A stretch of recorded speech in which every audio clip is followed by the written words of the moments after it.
హల్లెలూయా! దేవుని నామంలో మీ అందరికీ వందనాలు. కొన్ని డేస్ బావుంటున్నాము. కొన్ని డేస్ ఏమవుతుందో తెలియట్లేదు. ప్రాబ్లమ్స్‌లో ఉండిపోతున్నాము.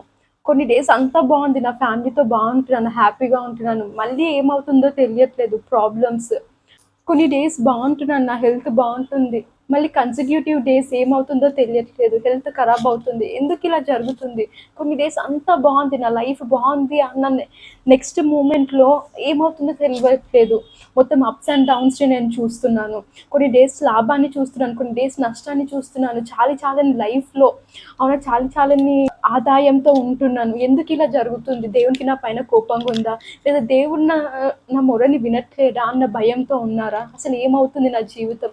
ఎందుకిలా జరుగుతుందన్న ఆలోచనలతో ఉన్నారా? అయితే దేవుడు ఈరోజు నీకు, నాకు, మనందరికి ఒక వాగ్దానం చేస్తున్నాడు. ఏంటో చూద్దామా? కీర్తనలు 1 అధ్యాయం 3వ వచనం. Psalms chapter 1 verse 3. అతడు నీటి కాల్వల యోరున నాటబడినదై ఆకువాడక తన కాలమందు ఫలమిచ్చు చెట్టు వలె నుండును. అతడు చేయునదంతయు సఫలమగును. They are like trees planted along the river bank, bearing fruit each season. Their leaves never wither, and they prosper in all they do. చూసారు కదండి దేవుడు ఏం వాగ్దానం ఇచ్చాడో. కొన్ని డేస్ బాగుంటున్నాము, హెల్త్ బాగుంటుంది, లాభాన్ని చూస్తున్నాము.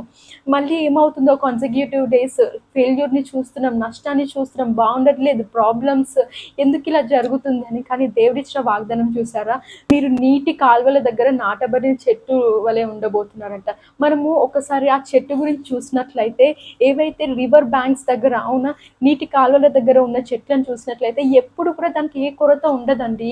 వాటర్ కొరత అనేది ఏది ఉండదు. అది ఏ సీజన్ అయినా సరే, వర్షాకాలం అయినా ఎండాకాలం అయినా ఎవ్రీ డే ఎవ్రీ సెకండ్ దానికి రివర్ ఫ్లో ఉంటూనే ఉంటుంది. దానికి కావాల్సిన ఫ్లో ఏదైతే ఉంటుందో ఉంటూనే ఉంటుంది అనమాట. దాని లీవ్స్ ఎప్పుడు కూడా పడిపోవంట, ఎండిపోవంట.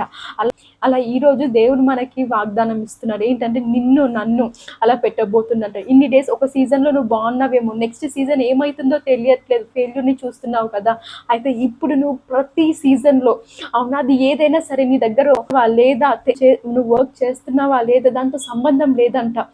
దేవుని చూస్తే చాలంట. దేవుని పైన నువ్వు దేవుని వైపు చూస్తే చాలంట. నీకు సమస్తం దేవుడు అందించబోతున్నాడంట.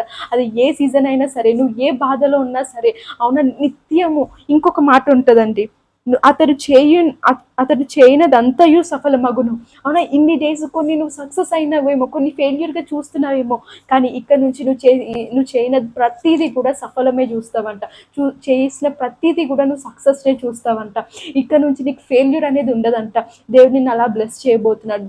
నమ్ము, విశ్వసించు, దేవుని వైపు చూడు, దేవునిలో ఉండు, ప్రార్థించు. దేవుడిని లైఫ్ గొప్పగా చేయబోతున్నారు. నిన్ను ఎప్పుడు విడిచిపెట్టబోడంట. నిన్ను ఎప్పుడు కూడా ఎండిపోయిన స్థితిలో నిన్ను పెట్టడంట. ఎవ్రీ మూమెంట్ ఎవ్రీ సెకండ్ నువ్వు ఫ్లరిష్ అవ్వబోతున్నావంట. ప్రతి సెకండ్ కూడా నువ్వు సఫలమే చూస్తావంట. నువ్వు ఓన్లీ సక్సెస్నే చూస్తావంట. నీ ఫలాన్ని నువ్వు చూడబోతున్నావంట. ఈరోజు ఇన్ని డేస్ బాధపడ్డావు కదా, ఇక్కడ నుంచి నువ్వు ఆనందించు, ఇక్కడ నుంచి నువ్వు సంతోషంగా దేవునిలో ఉండు. ఎందుకంటే నువ్వు ఇక్కడ నుంచి చేసేది అంతా కూడా సక్సెస్ అవ్వబోతుందంట.